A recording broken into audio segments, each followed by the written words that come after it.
Bueno, buen día a todos.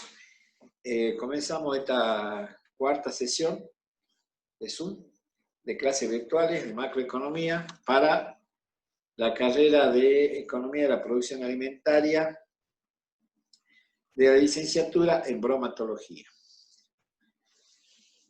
Bueno, en la última sesión habíamos dicho que estábamos intentando clasificar costos, ¿sí? Dándole una clasificación arbitraria que nos sirva a nosotros, porque en realidad hay muchas clasificaciones, pero nosotros vamos a usar lo que nos sirva particularmente para nuestra carrera, digamos, ¿no? Lo que yo he ido seleccionando. Y hemos dicho que era importante tener en cuenta que existen costos financieros y costos no financieros. Y habíamos dicho que los costos financieros se referían a aquellos que impactaban en el bolsillo derecho, o sea, que significaban la erogación de moneda, de billete y moneda, o sea, de dinero fiduciario, para cancelar cosas como, por ejemplo, la compra de insumos, ¿sí? La compra de materia prima, ¿sí? El pago de impuestos, el pago de sueldos, etcétera, etcétera, son costos explícitos o financieros. Y existen otros costos que se llaman no financieros o costos implícitos que generalmente, no como generalmente, sino como dice acá al final, que con frecuencia se pasan por alto y no se computan entre los costos de la empresa porque realmente no nos duele sobre el bolsillo derecho, sino que son por ahí le decimos ocultos, costos que están pero que no nos damos cuenta que existen. Por ejemplo, la mano de obra, la mano de obra personal, familiar, ¿no? Que está incorporada en la empresa y que muchas veces no la evaluamos y no la remuneramos como debiera ser. El interés que por usar un capital que teníamos parado y que podríamos destinarlo a otra actividad alternativa, y que le decíamos esto, fíjense acá arriba, costo de oportunidad, ¿sí? Cuando lo usamos para esta actividad seleccionada y no para una actividad alternativa, que podría ser simplemente ponerlo en plazo fijo en el banco, es una actividad alternativa, o las amortizaciones de los bienes y equipos que vamos a disponer, que se desgastan con el uso del tiempo y hay que reponerla alguna vez en la vida. Si no tenemos en cuenta estas cosas que no se ven, pero no impactan, mejor dicho, en el bolsillo, pero que en algún momento vamos a tener que hacer frente, como la reposición de la maquinaria, y bueno, vamos a tener un problema porque si estamos igualando el costo, ¿sí? Bueno, avanzamos entonces un poquito más.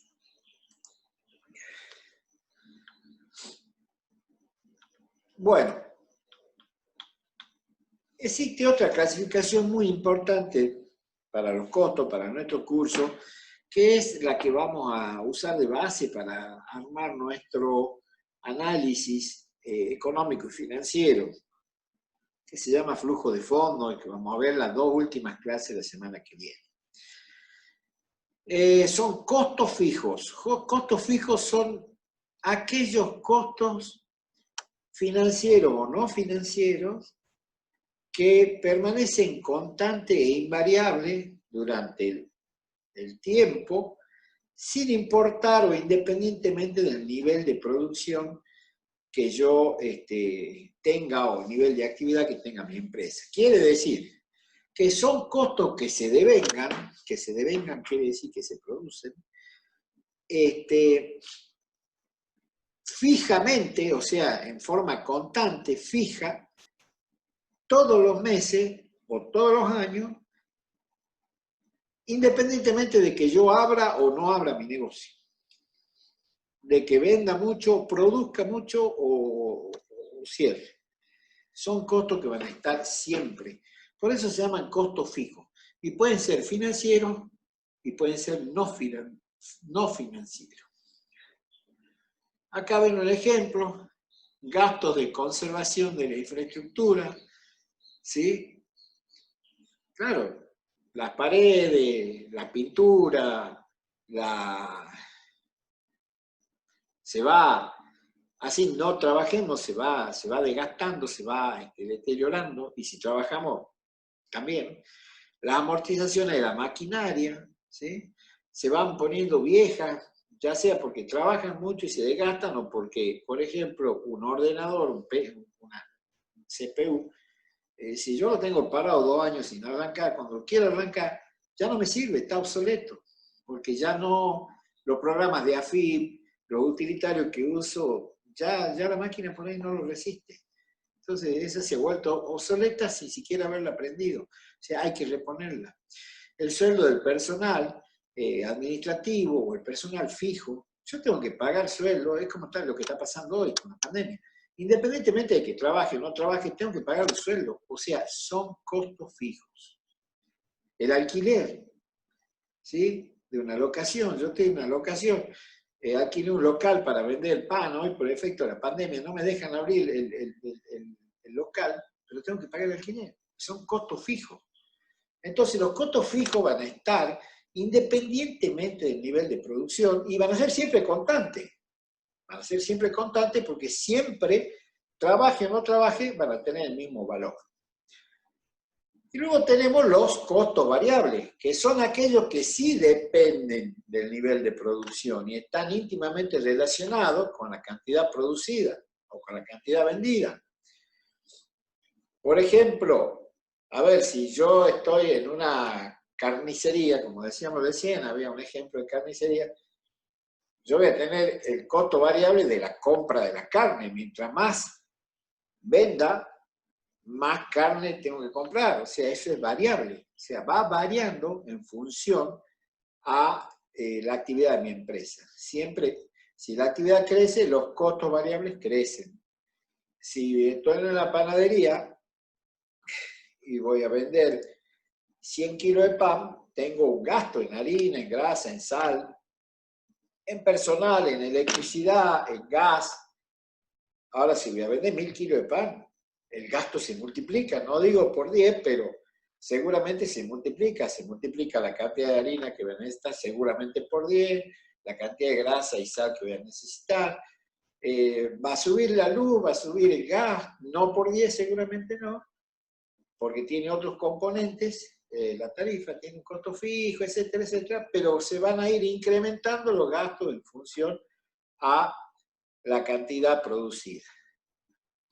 Entonces, en nuestra empresa siempre vamos a considerar como base de trabajo que hay costos fijos que van a estar siempre presentes y costos variables que van a depender del nivel de actividad. Si yo no produzco nada, el costo variable va a ser nada, ¿sí? Y el costo fijo va a estar presente. Si produzco mucho, el costo fijo va a estar presente en la misma magnitud y el costo variable se va a ir incrementando en función al incremento de la producción.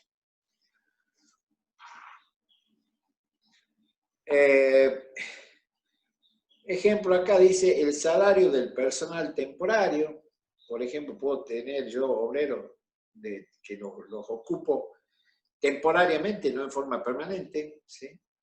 No se da el caso mucho en actividades citadinas, pero sí, por ejemplo, en otras actividades, que sé yo, cosechero, que aparecen en un momento determinado y después no vuelven más hasta el año que viene.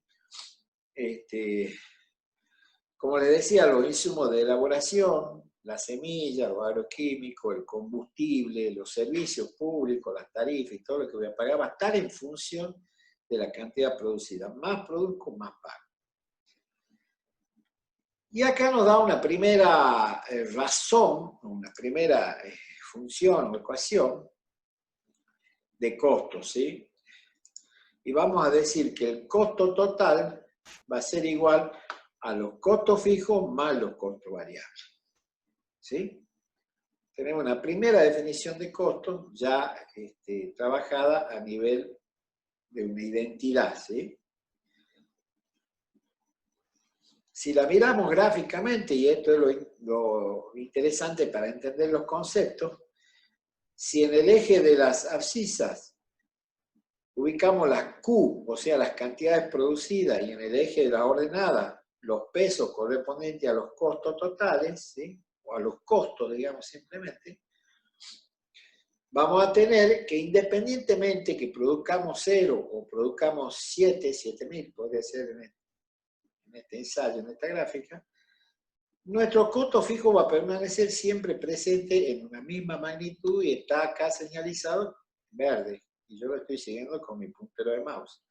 O sea que el costo fijo va a ser constante y permanente independientemente de que se produzca 7.000 o se produzca 0.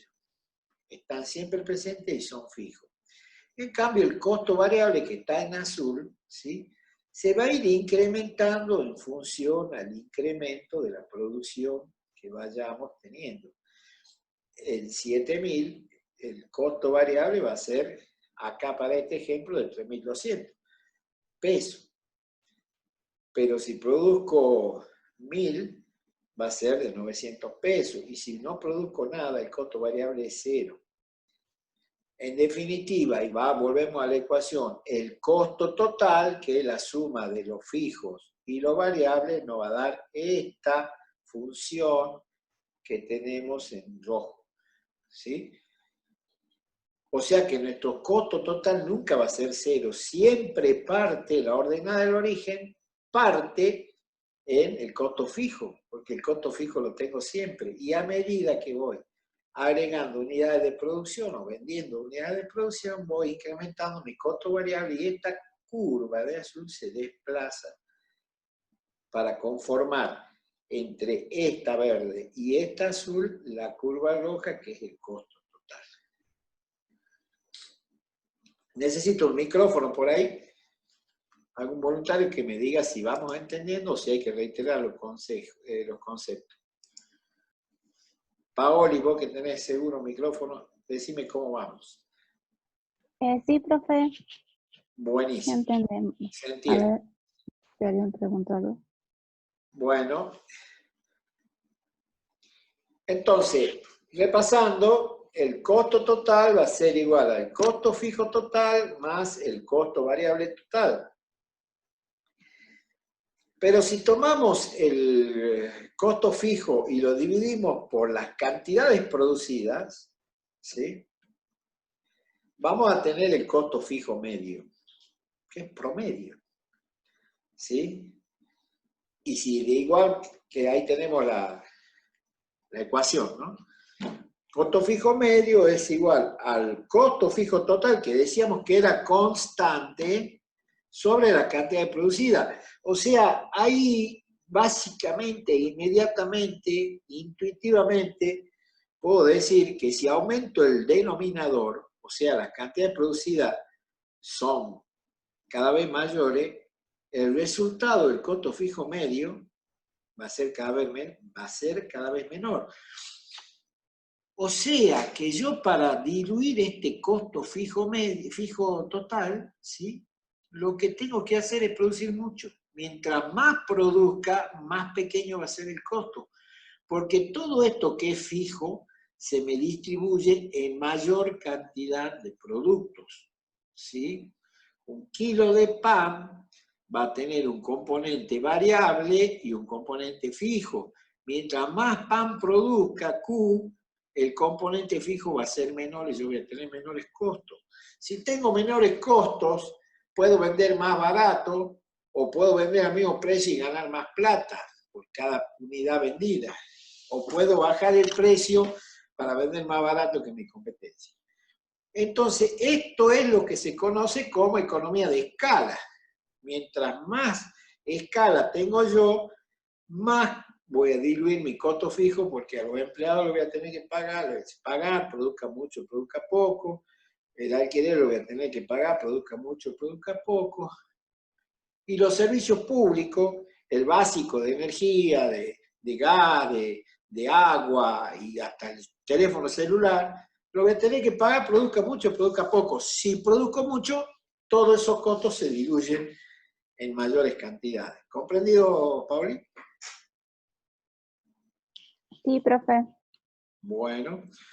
De la misma manera, el costo variable se puede establecer un costo variable medio. Cuando hablamos de medio, hablamos de unitario. Si yo estoy viendo por el número de unidades producidas, quiere decir que voy a tener el costo de cada unidad, ¿sí?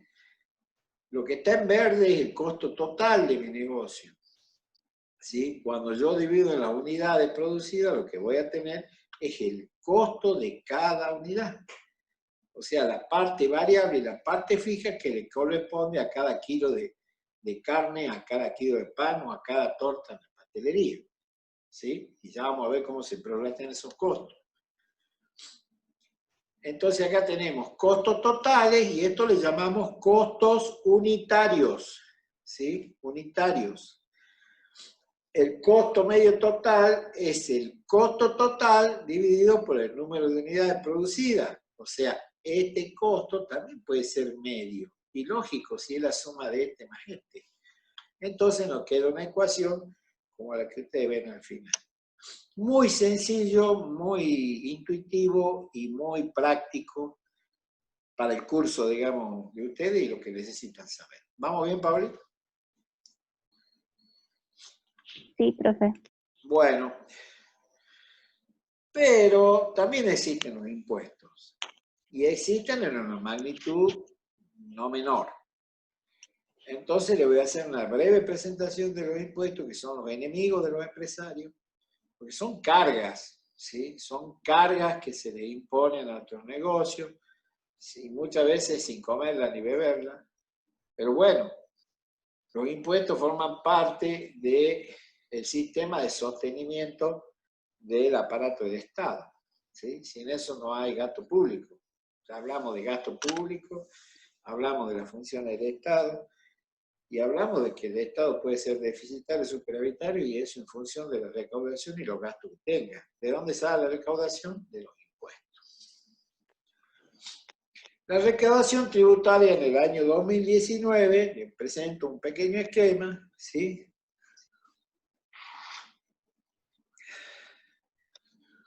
Fue de, esto es miles de millones, o sea que acá están miles, acá faltan,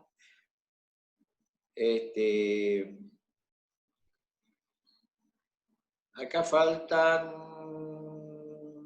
5.000, acá dice 5 millones, faltan 6 ceros, o sea, sería 5 billones de pesos, ¿sí? Por eso miles de millones. No importa el número en sí, digamos, ¿sí? Lo que importa es saber, fíjense, en que el 42% de la presión tributaria fue de nivel de bienes y servicios. Esto es un impuesto que se llama IVA, que lo vamos a ver enseguida, ¿sí? Un impuesto nacional, un impuesto al valor agregado, ¿sí? Todos estos son nacionales, ¿sí? El IVA es el 42%, le sigue el ingreso sobre la utilidad y la ganancia, son el famoso impuesto a la ganancia, que vamos a verlo enseguida. Luego tenemos otro importante que es el costo laboral, ¿sí? Los aportes y contribuciones que realiza tanto el empleador como el empleado a la seguridad social. Luego tenemos las retenciones a las exportaciones, ¿sí? Y otros, ¿sí? Eso a nivel nacional. Pero también existen impuestos a nivel provincial que se llevan una tajada interesante, fíjense ustedes, más o menos el 20% de la presión tributaria corresponde a las provincias. Este gris, el gran gris, es el impuesto sobre bienes y servicios que se llama impuesto al ingreso bruto, uno de los impuestos más injustos que existen, y ya lo vamos a estudiar en su momento. Luego el impuesto inmobiliario, que es el impuesto sobre la propiedad, y otros. ¿Sí? Los otros pues, son patentes, qué sé yo, impuesto al automotor, etcétera, etcétera. En definitiva, la presión tributaria en porcentaje del Producto Bruto Interno, o sea, en porcentaje de la riqueza que ha producido el país, se lleva más o menos y acá tienen para los distintos años, ¿sí? Entre un 29, un 31, un 30, un 28, o sea, un promedio del 30%, tomando en este caso 10 años de referencia, de los cuales de ese 30%, más o menos un 25% corresponde a los impuestos nacionales y más o menos un 5% corresponde a impuestos provinciales. Entonces, cuando tengamos nuestro negocio, pensemos que uno de los costos que no estamos considerando, que es fácil hacer negocio en la servilleta del bar, como decimos, y si yo compro qué sé yo, lapicera o cuaderno a 10, lo vendo a 15 y gano 5 por cada cuaderno. Sí, bueno, cuando entré a ver los costos, veamos si gana 5 por cada cuaderno, cuando por ejemplo, pensé que el 30% de tu negocio va a ser para los distintos estados, provinciales, municipales y nacionales, vamos a ver cómo queda el negocio, ¿sí? Esa es la idea de trabajar los costos. Una presentación similar, digamos, reflejado en distintas maneras y solo a título meramente informativo del cuadro anterior sería, lo que está en verde es la carga provincial, ¿sí? La carga provincial, y lo que está digamos, en degradés de azules es la carga nacional. Entonces tenemos en el presupuesto argentino más o menos el 25-26%, corresponde al IVA, que es el impuesto al valor agregado, casi el 17-18% al impuesto de la ganancia, el 20-22%, nunca baja de 21%, corresponde a los impuestos al trabajo, y a las importaciones corresponde un valor que fluctúa entre el 5 y el 10% normalmente. Todo eso suma una base impositiva nacional de alrededor del 82-85%, ¿sí? Si consideramos los distintos años. Y el resto, para llegar al 100% de los impuestos, los constituyen los impuestos provinciales, cuyo impuesto más importante, lo veíamos recién, es el impuesto a los ingresos brutos, que es uno de los impuestos más injustos que existen, y el impuesto inmobiliario en menor medida. ¿Vamos bien, Paola? ¿Está ahí? Sí, profe. Buenísimo. Entonces presentamos para que sepamos que existen los impuestos. Y que uno no, cuando hace el número en la servilleta, no se ocupa de los impuestos, ¿sí? Ahora nos vamos a ocupar de los impuestos, nos vamos a ocupar en serio de los impuestos. Entonces acá tienen los dos enemigos más importantes de la empresa, que son la AFIP y la Dirección Provincial de Red. Bien, podemos haber puesto la MUNI también, pero lo que se llevan una tajada grande son estos dos, y sobre todo la Nación, ¿no? Y estos impuestos pueden ser impuestos directos, ¿sí? Que son aquellos que pertenecen individualmente a cada contribuyente. A mí me gusta decirles, son los impuestos que tienen nombre y apellido. O sea, lo que yo voy a pagar no es lo mismo que paga Cristian Gonzalo, Ezequiel Lama, Luisa Tapia, o Nati Bujá, o Paoli, ¿sí? Cada uno paga su monto, porque tiene nombre y apellido. Cuando tiene nombre y apellido, estoy queriendo decir que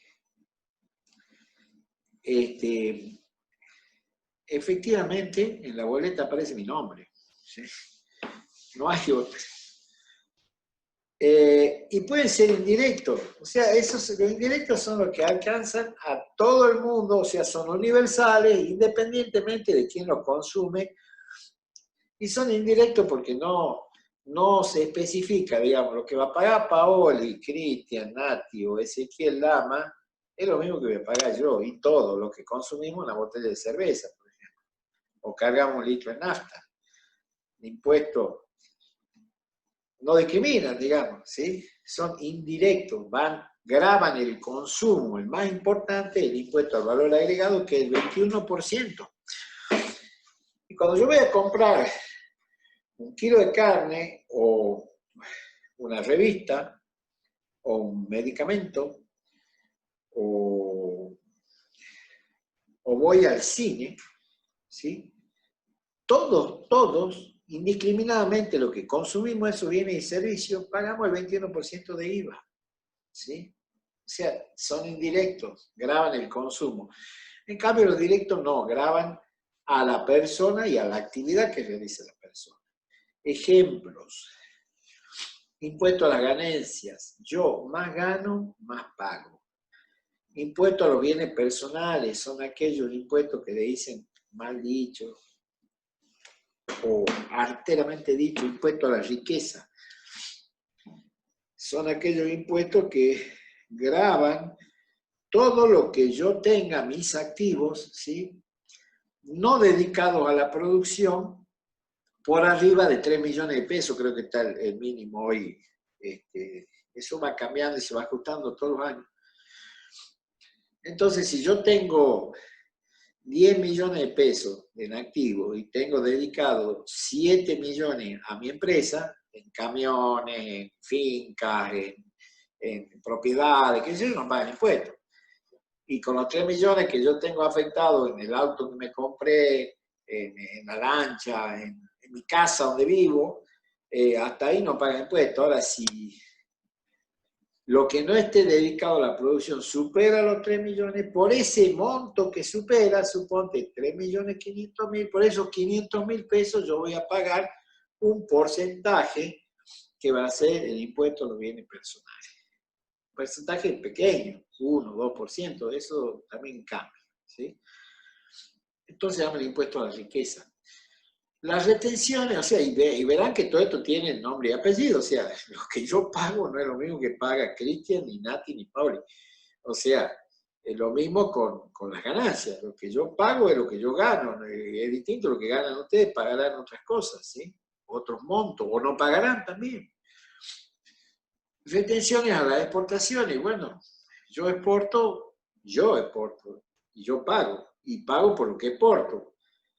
Distinto a lo que paga otro exportador. Y por supuesto, el que no exporta no paga, está claro. Todo esto tiene nombre y apellido. Impuesto a las importaciones cuando importo. Impuesto inmobiliario, no es lo mismo mi casa que la casa de Paoli.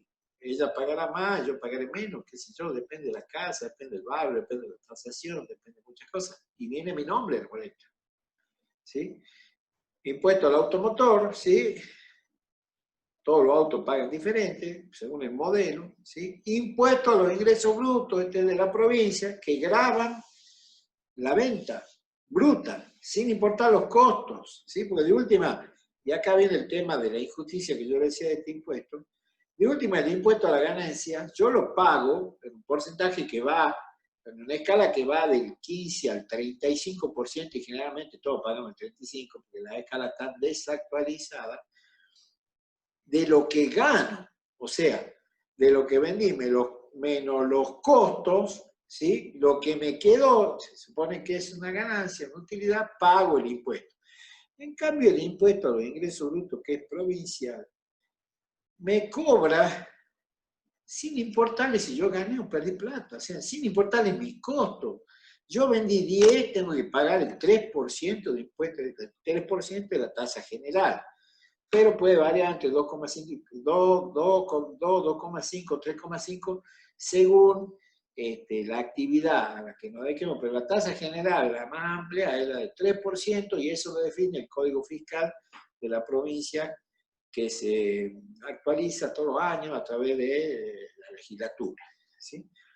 Pero en definitiva, si yo vendí 100, tengo que pagar el 3% de 100. Ahora, yo puedo haber vendido 100 y puede haber ido mal, puede haber tenido un costo de 110, o sea, estoy menos 10. No le importa, el impuesto al ingreso bruto le importa lo que yo facturé y nada más. Por eso digo que es un impuesto injusto. El último, el impuesto a la ganancia, un impuesto a lo que gano. Este no, este es una carga despiadada. Por eso, ¿por qué no factura a la gente? ¿Por qué trabaja en negro? ¿Por qué evade? Y porque no quiere pagar impuestos. Porque el impuesto resulta una carga muy importante. Y a veces hasta una carga así, como el impuesto al ingreso bruto, una bruta carga que no se fija en nada de mi negocio, ¿sí? Entonces, la gente normalmente, por eso digo, los empresarios tienen dos enemigos grandes, la AFIP, está acá, y la Dirección Provincial de Renta. Y otros impuestos como el monotributo, otros impuestos que tiene AFIP, ¿sí? El impuesto al trabajo también está acá, es un impuesto directo, ¿sí? El costo laboral, ¿sí? El costo que yo tengo que pagar por mis empleados está acá, impuesto directo. Y mi impuesto, digamos, mi monotributo, porque yo tengo que estar en una actividad económica, soy monotributista, o soy responsable inscripto. Eso vamos a ver, vamos a mencionar nada más, pero yo tengo que estar inscrito en algo, como emprendedor. Y los impuestos indirectos, como les dije, el IVA, que es el 21% de la cerveza que pagamos todos indiscriminadamente, no importa quién la consuma.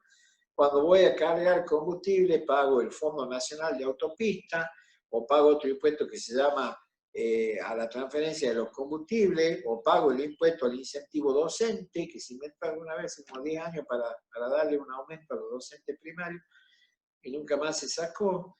Y esto lo pagan todos los que van a comprar nafta, ¿sí? O gasoil, o lo que sea, indirecto. Graban el consumo, no importa quién lo consuma.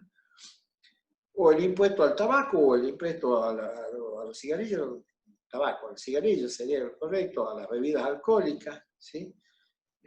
Por eso yo me tomo una cerveza con ustedes y pagamos el impuesto. Y al país no le interesa quién lo pagó, ¿no? No tiene nombre y apellido, nada más que se pagó. El impuesto país, ¿sí? El dólar solidario, que le llaman solidario, impuesto nombre, no sé, nacional y popular, pero en realidad es un impuesto que grava la tenencia o la compra de moneda extranjera. Así como yo quiero comprar dólar porque necesito salir del país, porque quiero hacer un curso de posgrado, o quiero traer una notebook, un celular de otro país, de lo que sea, y pago en dólar, me cobran un 30% más del impuesto país. Y indistintamente, el que compra el dólar lo va a pagar. Es al consumo, digamos. El consumo de dólar así como si fuera combustible. Y el impuesto a los créditos, a los débitos bancarios, que también es muy injusto, que es un impuesto que grava tanto los ingresos como los egresos de mi cuenta bancaria.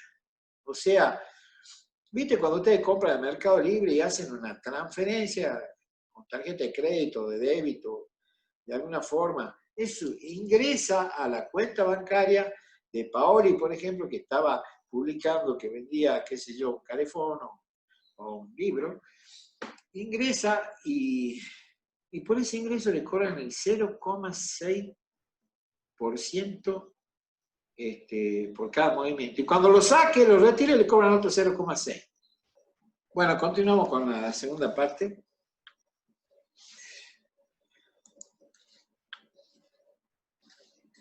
Habíamos quedado en presentar los impuestos directos e indirectos.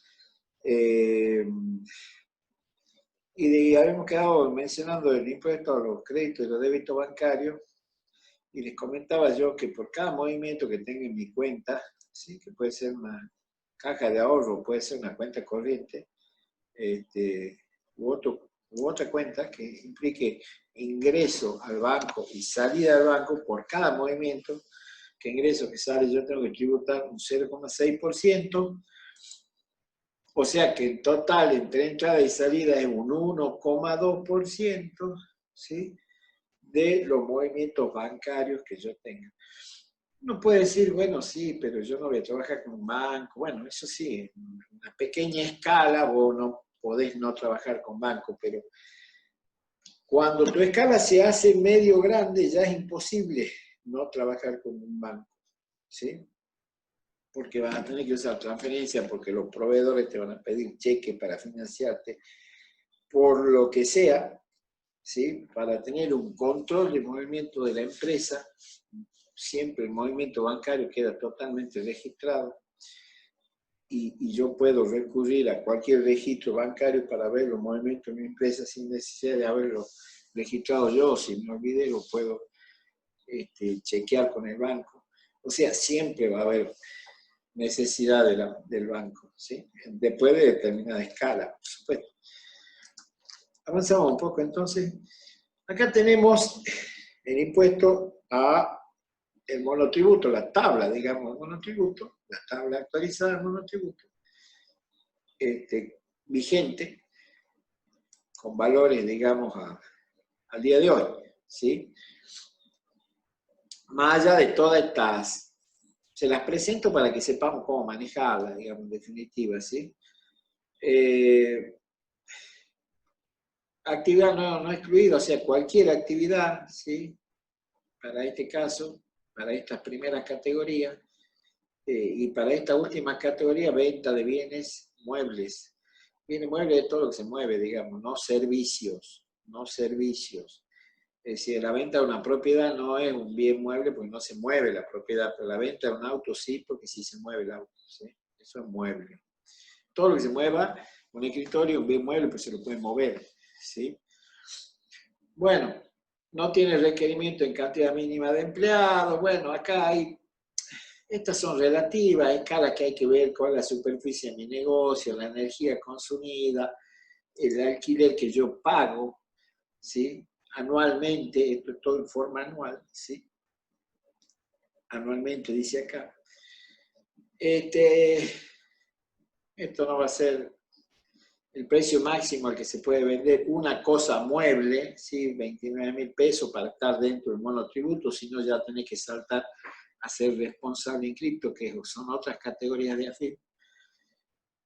Y bueno, y acá está tu impuesto, digamos. Yo en el ejemplo que le voy a presentar a continuación, que es una empresita media grande, digamos, una pyme grande, una pyme que factura arriba de casi 2 millones de pesos anuales, ¿sí? Yo me vine a la tabla y digo, bueno, a ver, alquileres de vengado por 234, y sí, yo tengo 240, sé que está bien, estoy cerca. Y acá está lo que voy a tener que pagar, ¿sí?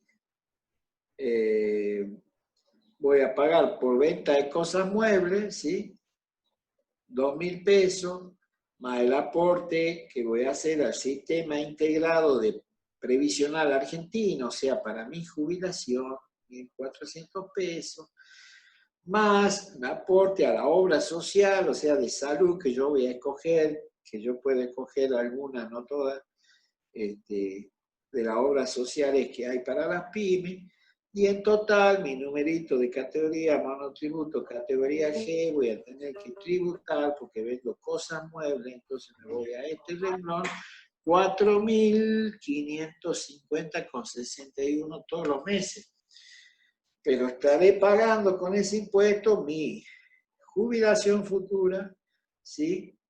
Esta es la jubilación, sistema integrado previsional argentino, y mi obra social, que puede ser, qué sé yo, ODEPIM, hay alguna obra social que vos te podés afiliar siendo monotributista.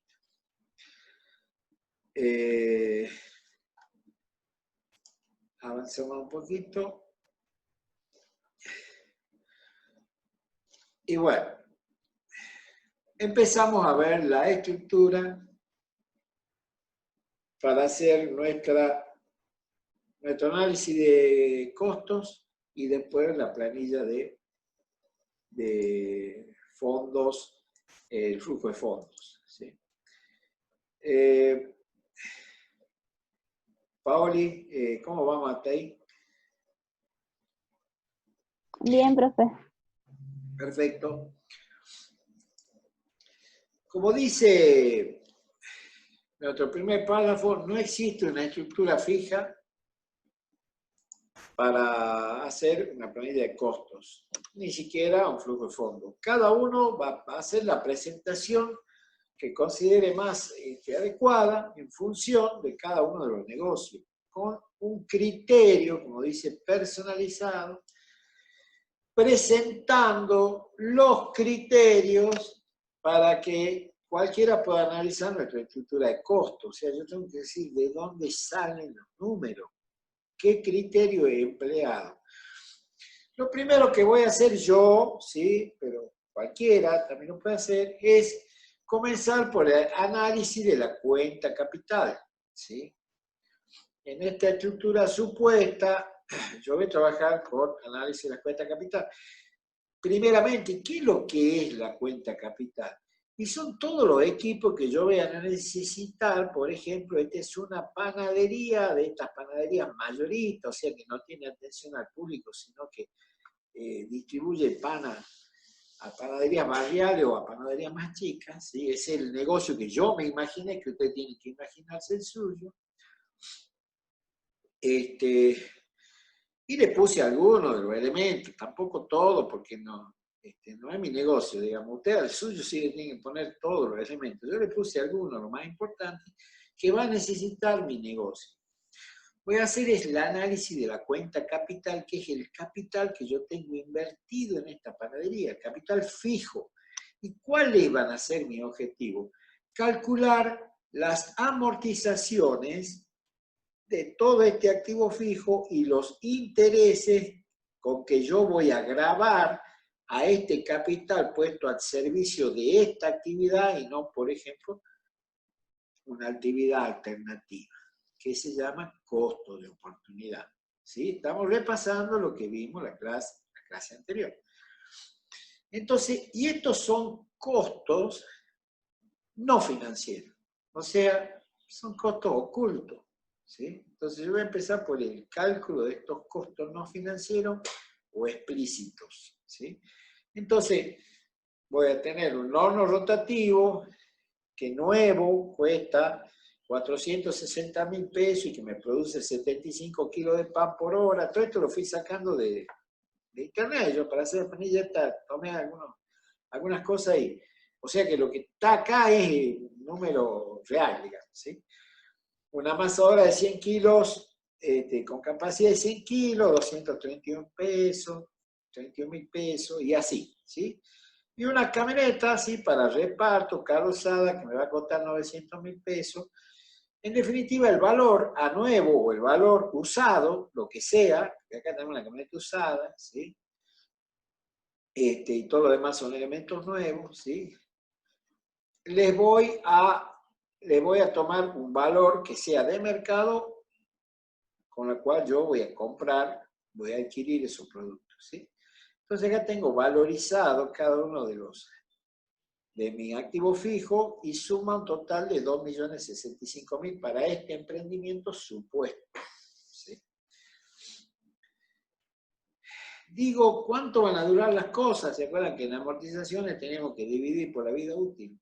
Bueno, el horno va a durar 6 años, las otras cosas van a durar 10 años, el molino, que va a ser el pan rallado, va a durar 5 años, tiene mayor desgaste, las zorras, esa donde se pone el pan y se entra y se sacan del horno, se manipulan mucho, se rompen mucho, entonces van a durar 4 años, la mesa de trabajo que ha adquirido 5, o sea, se multiplica 5 por 24.500 cada mesa, la inversión total en mesa de 122.500 pesos es el valor, ¿sí? Que me va a durar 5 años esa inversión, y la camioneta que está en buenas condiciones me va a durar 10 años. ¿Sí? Entonces, ¿cómo amortizo? Esto está por el método del Brasi, ¿sí? ¿Se acuerdan? El método del Brasi. Valor a nuevo o valor, porque esto no es nuevo, ¿sí? Esto he usado valor, menos el valor residual pasivo, que le decíamos el valor de chatarra, ¿sí? Dividido la vida útil que yo le estimé acá, ¿sí? Tomamos como valor residual pasivo, usualmente dice, bueno, ¿y cuánto cuesta una camioneta ya totalmente destruida después de 10 años, suponte? Bueno, cuesta el 10% de su valor a nuevo, o su valor de adquisición, su valor de adquisición. Entonces, el valor residual de la camioneta, acá la operación sería 900.000 menos 90.000 sobre 10 años, ¿sí? Que va a durar la camioneta, me da una cuota anual de amortización de 81.000 para la camioneta. ¿Estamos de acuerdo, Pauli? Sí, profe. Bien. Y así para cada elemento, teniendo en consideración que acá hemos multiplicado el valor de una cosa, ¿sí? Por 4, porque usamos 4 bandejas, 4 zorras con 15 bandejas cada una para hacer la producción que yo deseo hacer, ¿sí? O sea, tomo los 72.000 pesos, ¿sí? Le calculo el 10%, o sea, 7.200 el valor residual pasivo, va a ser el valor de chatarra, sobre los 4 años y voy a tener que amortizarla por 16.200 pesos cada año. ¿Sí? Conclusión, anualmente tengo un costo oculto, ¿sí? Porque esto no es financiero, no tengo que sacar la plata del bolsillo, de 240.000 y fracción por cada año. Que si yo lo incorporo a mi costo, estoy haciendo las cosas bien, porque el día de mañana, cuando se me rompan las zorras, voy a poder reponerla porque la incorporé a mis costos. ¿Sí? Lo tengo que tener previsto. Tomamos un costo de oportunidad para este capital, ¿sí? General del 10%. ¿Sí? El costo de oportunidad, que es el costo, que es un número normal también que se toma, ¿sí? El costo de usar el capital en esta actividad y no en otra. ¿Sí? O sea, castigo a mi actividad económica con un 10% del total de la inversión. Nada más que ustedes van a ver que en la fórmula es valor dividido 2 por tasa. Ya dije que la tasa es el 10%, R 0,10 se pone acá. O pongan 10 dividido 100, que es lo mismo. ¿Sí? Y acá verán que dice valor, ¿sí? Que es el valor, dividido 2. ¿Por qué? Porque el valor puede ser nuevo el primer año, acá, ¿sí? Pero al cabo de 6 años ya no es nuevo, es viejo. Entonces, ¿qué hago cuando divido por 2? Tomo un promedio, ¿sí? Estoy tomando el promedio del valor, el promedio que me divide el 50% del tiempo que va a durar ese bien.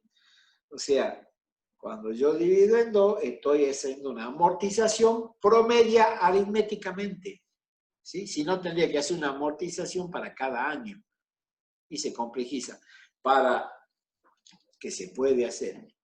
Pero para el alcance de nuestro estudio, y le diría que casi todos los estudios del planeta, se hace de esta forma. ¿Sí? Se toma el valor promedio y se multiplica por la tasa de castigo, de penalidad o del costo de oportunidad, que en este caso va a ser 0,10 o 10%, y me da un monto para cada uno de los activos fijos, que sumado me da un costo no financiero, oculto si ustedes quieren, de 103.286 pesos. ¿Estamos, Paoli, por ahí? Sí, profe. Bueno. Entendiendo eso, ustedes van a tener que armar su planillita, ¿sí? De la cuenta capital. Y acá, según la actividad de cada uno, iba a tener que averiguar los precios, sean nuevos o usados, las cantidades que van a requerir, el valor, hacer la duración futura probable o la vida útil que va a tener esto, ¿sí? Calcular las amortizaciones anuales, que después si se la dividimos en 12 van a ser mensuales, y calcular el costo de oportunidad o el interés que yo le voy a recargar a ese capital anual, que si la divido en 12 van a ser mensuales. Y hablando de dividir en 12, lo vemos ahora. A mí me interesa, a nosotros nos va a interesar, a ustedes les va a interesar hacerlo para el análisis económico, hacer totales anuales, ¿sí? Totales anuales. Y nuestro flujo de fondos va a estar referido al año 0, año 1, año 2, año 3, año 4. Lo que pasa es que acá lo hice mensual porque para conformar un año voy a necesitar trabajar los 12 meses anteriores. Entonces acá les explico cómo hacer para el primer año y para el resto de los años va a ser exactamente igual, vean ustedes. Porque esto es una foto. Esto es una foto hoy de mi negocio o de la actividad que yo quiero analizar. Acá no voy a calcular que va a haber inflación, que el año que viene el pan y los costos. No. Acá se hace una foto del negocio hoy con proyección a 10 años. Esa es la idea. Pero para eso tengo que aprender a calcular el año 1. El año 1.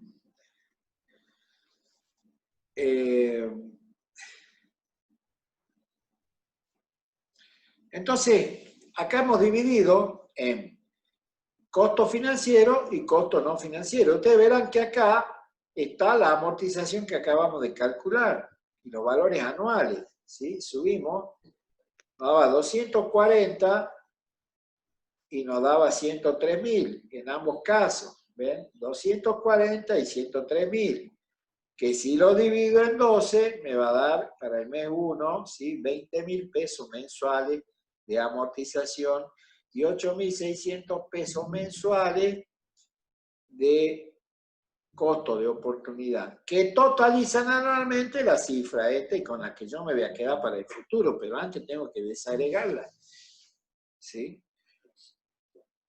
Esta suma está puesta acá, ¿sí? Total costo no financiero es esto más esto, y así para todos los meses y anualmente los costos no financieros me van a representar 343.000 pesos para este negocio, ¿sí? Vamos a otros costos fijos, pero ya son financieros, o sea que me duelen en el bolsillo derecho, tengo que pagar un alquiler de 20.000 pesos anuales, mensuales, que totalizan anualmente 240.000 pesos. Tengo que pagar 4 empleados, ¿sí? A razón de 26.000 pesos cada uno. Esto lo tienen que sacar ustedes según la actividad que hagan, del convenio colectivo de trabajo, digamos. Ponen en internet, buscan, todo esto está en las redes, ¿sí? Ponen en el Google, convenio colectivo de trabajo, personal de panadería, y ahí le va a dar maestro panadero, ayudante, va. En este caso está hecho un promedio, 26.000 pesos, ¿sí? Mensuales. Me sumas para los 4 empleados 104.000 pesos, pero ustedes verán que 104.000 por 12 no da esto da por 13, 104.000 por 13, porque acá tengo el sueldo anual complementario, o sea, el aguinaldo que le tengo que pagar al personal, se llama sueldo anual complementario, el SAC. Las cargas sociales y otros costos que yo le decía que son los impuestos al trabajo, se toma más o menos un 33% de este valor, ¿sí? Acá incluye no solo los aportes patronales, sino también ART y otros impuestos sindicales, al gremio, toda una serie de costos ahí que no viene al caso de desmenuzarlo, simplemente tomemos un porcentaje de esto, que nos va a dar bastante aproximado, por 13, ¿sí? Por 13, porque hay que pagar, el aguinaldo también lleva cargas sociales. Este es un costo que tiene que ser financiero, que hay que retribuirlo al emprendedor. ¿Y cuánto me pago yo por estar a cargo de este negocio? ¿Sí? En este caso, hemos dicho 12 cuotas para el año de 60.000 pesos, que te da 720.000. ¿Y es mucho o es poco 60.000? ¿Qué opinas, Paoli? ¿Qué me pago yo por hacerme cargo de este problema? Más o menos. ¿Ah? Para mí yo creo que está bien. ¿Vos crees que está bien? Y Macarena Peinado, ¿qué opina? ¿Está bien o no? ¿Cuánto te pagarías vos por hacerte cargo de esto? Que ya vamos a ver de qué se trata el negocio. Por lo pronto estamos viendo que tenemos 3 millones de pesos de costos anuales. Acá abajo. Macarena, abrite el micrófono y contame. O Nati, ¿qué opinás? ¿Cuánto nos retribuiríamos por nuestro trabajo? Y si el costo total anual es de más de 3 millones, me parece que es bajo los 60.000 por mes. Perfecto. ¿Ve? Por ejemplo, ahí tenemos dos opiniones. No, es el costo, pero acá te muestro los ingresos. Tenemos ingresos, no, acá no están los ingresos, están para la próxima clase. Los ingresos son de 12 millones de pesos más o menos. A ver, para que no nos peleemos con Paola y con Nati, diremos que el costo que vamos a poner acá es el costo que nosotros estaríamos dispuestos a pagarle a alguien para que se encargue de este negocio. ¿Cuánto le pagaría a un encargado? Para yo quedarme en mi casa. Yo me quedo en mi casa, pongo el negocio, pongo el capital, hago los costos, voy a hacer la administración de esto. ¿Y cuánto le pagaría al ingeniero Lipcha para que se haga cargo de esto? Que esté todos los días en mi negocio, delegando con los empleados, o subido a la camioneta haciendo el reparto. Bueno, eso es lo que yo estoy dispuesto a pagarle a un tercero, es lo que voy a ganar yo por hacer el trabajo que tendría que hacer yo, que no lo quiero hacer, quiero que lo haga un tercero. ¿Sí? Entonces, ¿cuánto estoy dispuesto a pagar yo? No solo cuánto estoy dispuesto a pagar yo, porque puede que yo no esté dispuesto a pagar 60.000, pero bueno, no me consigue a nadie que se haga cargo de esto. O voy a conseguir a alguien que se haga cargo, pero que no tenga las capacidades para llevar un negocio adelante. O sea, yo tengo que contratar acá a alguien que maneje bien, que se ponga la camiseta de la empresa y que sea el administrador de mi negocio, que me controle todo, que me cuide, que sea mi ojo. Lo que haría yo. ¿Cuánto vale eso? Puede ser que, como dice Nati, sea poco, que valga 100.000, 120.000, 150.000, no sé. El asunto es cuánto estoy dispuesto a pagar yo y si en el mercado voy a conseguir gente competente para que cumpla las funciones que yo no quiero cumplir. Y si yo quiero hacerme cargo, digo, no es que sea poco o que sea mucho, sino que lo que yo pagaría a un tercero para que se haga cargo de esto. Y exactamente eso tengo que ganar yo. ¿Sí? Si no, quédate en tu casa, traigamos a alguien más competente que no sangre a la empresa. Vos decís, sí, a mí me gustaría ganar 200.000. Sí, bueno, pero andá y fabrica aviones. En esta panadería no se puede pagar 200.000. ¿Sí? En esta panadería ese puesto vale 60.000, 80.000, 100.000, lo que sea. Esta es la retribución al emprendedor. Pero forma parte de un costo del negocio. El negocio después va a tener su utilidad y vos con esa utilidad vas a hacer lo que quieras. Y como vos sos el dueño del negocio, con tu utilidad, si te querés ir a Japón a pasear, te vas. Lo que sí tenés que tener claro que la utilidad de la empresa, la tuya está acá. ¿Sí? Después con la utilidad de la empresa, como vos sos el dueño, hace lo que te dé la gana. Hace otra empresa, reinvertirla, hacerla crecer, cambiar la camioneta por una nueva, hacer lo que vos quieras. Pero vos tenés que saber que la utilidad de la empresa, la tuya no es la misma que de la empresa. ¿Sí? ¿Está claro, Nati o Pauli? Sí, profe. Bueno. Después tenemos que pagar nuestro monotributo, nos vamos a la categoría que corresponda según la facturación que vamos a tener, que yo ya les adelanté cuánto va a ser. ¿Sí? Ve alquileres, dice acá, 195. Yo tengo 200, ¿cuánto tuvimos de alquiler nosotros? 240, bueno, hasta ahí, digamos. Tampoco tiene que ser exacto esto, ¿sí? Cierra, categoría G. Sí, hasta 234 dice, ¿ves? Y yo estoy en 240, bien. Y no habla de facturación global, sino que habla de precio unitario máximo. Yo ningún producto voy a vender en mi panadería que cueste 29.000 pesos, estoy bien, estoy en esta categoría. Por el monto de facturación, ve acá tengo ingresos brutos, dice, ¿sí? 1.252.000, que va a ser más o menos lo que yo voy a, esto es mensual, ¿no? Lo que yo voy a producir. Entonces estoy en la categoría G. Sigamos analizando. Acá en el tema de los servicios, yo se los abro, lo pongo como costo fijo y también como costo variable. Pero solo los efectos de reflejarles a ustedes que si ustedes no trabajan, ¿sí? Si cierran la panadería porque se fueron de vacaciones, porque como la cuarentena no se puede comer y no venden, entonces prefieren darle vacaciones al personal y dejar de producir, sus costos fijos van a ser esto es sin producir nada. ¿Sí? Energía eléctrica van a pagar 890 pesos, el agua 320, y a gas no le van a pagar 540, y el celular, con un abono básico, 600 pesos. Mensuales, o sea que anualmente ustedes van a tener un costo fijo que está representado acá, por los servicios públicos, ¿sí?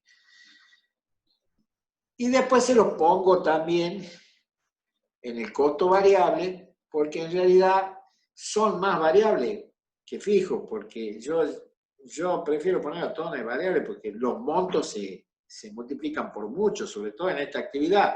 Acá energía eléctrica me consumí 30, 40 mil pesos, o sea. Pero acá le quiero demostrar que hay un componente fijo que yo voy a tener que pagar así no produzca nada. ¿Sí? Pero lo más sensato es ponerlo en el costo variable. ¿Sí? Sobre todo si mi empresa no va a parar. Si va a parar mi empresa, va a ser todo costo fijo. ¿Sí?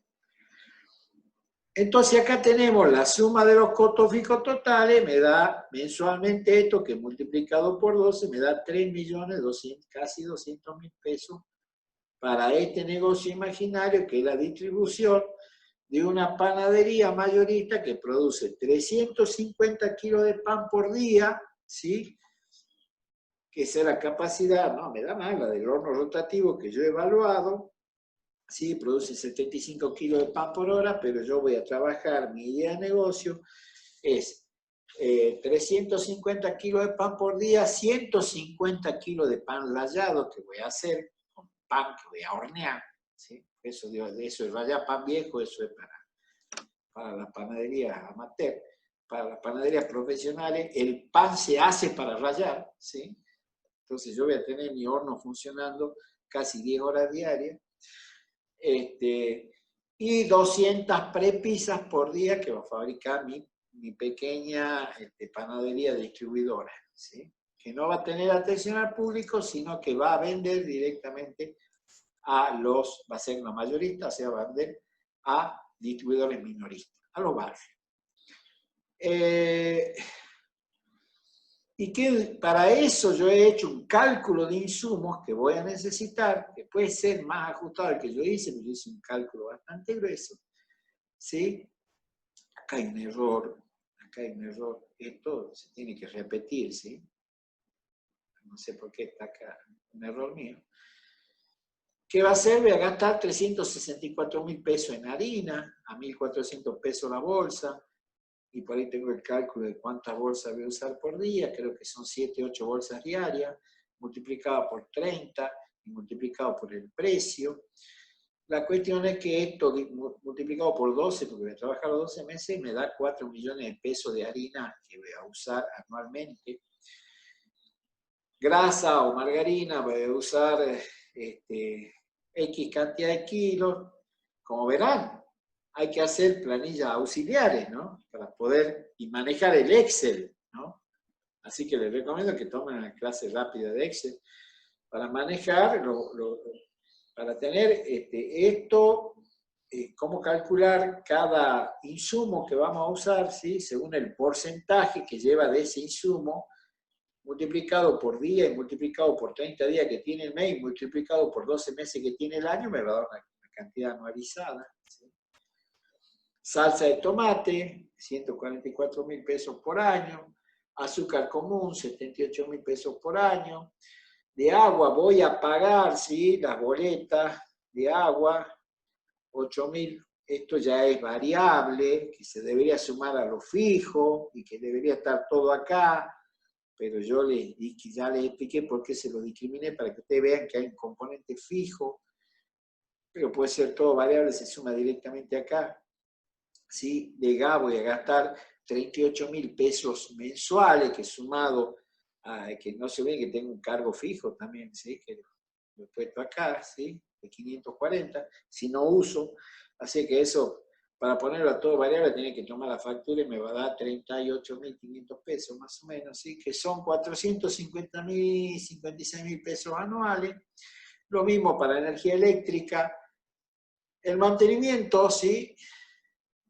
hemos tomado un 5% de nuestra cuenta capital, o sea, de esto hemos tomado un 5% para mantenimiento, y ese 5% lo dimos en 12 y me da un mantenimiento mensual, ¿sí?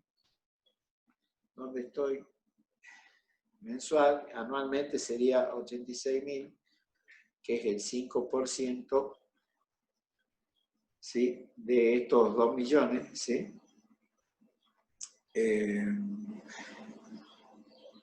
¿Y dónde estoy? Bien.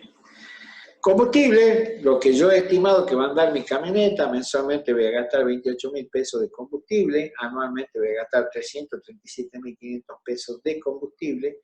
Lubricante, que son los servicios que tengo que hacer cada 10.000 kilómetros de la camioneta, son 4 servicios anuales, perdón, cada 10.000 kilómetros de la camioneta. Yo he considerado para este ejercicio que mi camioneta va a andar 40.000 kilómetros anuales, entonces va a haber que hacer 4 servicios y que cada servicio cuesta 10.000 pesos, algo así.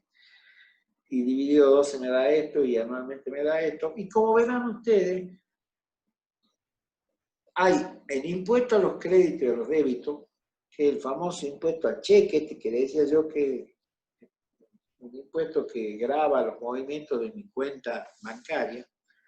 Se le dice impuesto al cheque también. Que lo dejé con signos de interrogación porque para esto necesito saber mis ingresos. ¿Sí? Entonces, y bueno, los gastos ya los tengo. Todo esto va a estar grabado por impuesto a los créditos de débito bancario. Todo esto.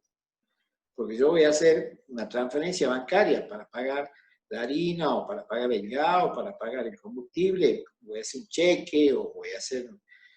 Ya veo, pero cualquier cosa va a implicar sacar la plata del banco y me van a cobrar el 0,6% por cada movimiento. Entonces yo voy a tener presente, y esto lo dejo para calcularlo para la clase que viene. Acá me faltan los ingresos, que todos los ingresos por venta van a ingresar y van a tener un 0,6 de débito. Y el 3% del injusto impuesto a los ingresos brutos que grava mi facturación, o sea, mi venta bruta. Entonces, cuando yo descubra cuánto vendí, voy a poder calcular el impuesto mensual y el impuesto anual. Pero lo dejamos pendiente, ¿sí? Hasta acá tenemos un costo mensual, sin considerar estos impuestos, de unos 550.000 pesos y un costo anual de 6.500.000 solo en variable, que si lo sumamos a los 3.184.000 de costo fijo, estaríamos hablando de básicamente 9.600.000 pesos de costos totales. ¿Sí?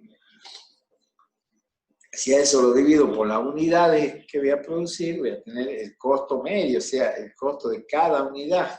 Pero bueno, ahí hay que prorratear, no es lo mismo cargarle todas las 200 prepisas que cargarle proporcionalmente el mismo costo a los 50 kilos de pan que voy a vender por día. O sea, ahí tengo que buscar una forma de prorrateo, pero puedo sacar mi costo medio. Y con esto se termina la parte introductoria a los costos. La clase que viene vamos a comenzar a armar nuestro flujo de fondos. Ya tenemos los costos precisados, ¿sí? Para este supuesto emprendimiento, que he tenido que hacer planillas auxiliares que la van a tener que hacer ustedes, porque a mí me van a presentar en auxiliar todo esto, pero cuando veamos ya la planilla de flujo de fondos definitiva, yo no necesito toda esta discriminación, yo necesito el valor que está acá, esto, y anual, ¿sí? Pero pues ustedes para llegar a esto tienen que hacer todo esto, y son auxiliares, ¿sí? Anexos, ¿sí? Que lo van a tener que trabajar. Por eso les pido que definan rápidamente cuál va a ser su negocio. Acá ya tienen una estructura probable y, como siempre les digo, la estructura, no existe una estructura fija, ¿sí? Cada uno va a buscar la forma de hacerlo según el negocio de qué se trate. Y vamos a llegar a estos. Acá vemos solo costos, ¿sí? Después vamos a analizar ingresos la semana que viene y vamos a empezar a trabajar nuestro análisis de viabilidad al negocio económico y financiero. Bueno, hasta acá llegamos. Muchas gracias. Nos vemos en la próxima sesión, que va a ser el día lunes a las 9 de la mañana, la penúltima.